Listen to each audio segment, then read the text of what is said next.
Secretary Cohen or Mr. Scheeler, whoever prefers to answer. In your investigation, have you discovered any other instance where EPA limited or stopped a project using Section 404C before any permit applications had been submitted? There was one incident that I'm aware of, and Mr. Scheeler can amplify on it. Out of the 43-year period of time in which this act has been in law, there have been 13 occasions when 404C has been called upon, only after the filing of a permit. The one exception to that was a case in Florida in which there were 3 contiguous parcels. And in 2 of those 3 parcels, there had been permits filed, and giving the opportunity for EPA and the Army Corps of Engineers and others to participate. Based upon their examination of those 3 contiguous properties, they decided that there was no need to file a permit in that one exception in Florida.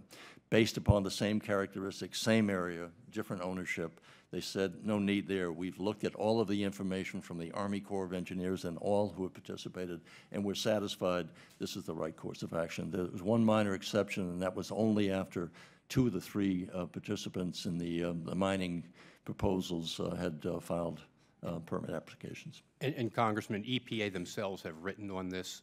There was a discussion matrix presented to the administrator in September of 2010, and they were discussing the potential use of 404C before any permit application had been filed. And the EPA written statement is that that had never been done before in the history of the Clean Water Act. Are there any underlying facts that would suggest to you that the EPA's use of 404C in the Florida instance was justified while it's not justified at the Pebble mine?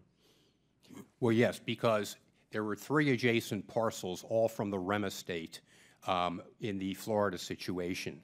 The 2 adjacent parcels had permits filed for those parcels, and it was determined by the EPA and reflected in the decision that it was expected that any permit filed for the 3rd adjacent parcel would be substantially identical to the ones already filed. So in that case, the EPA did, in fact, have 2 permits in hand which were substantially similar, if not identical, to that which would be filed for the 3rd parcel.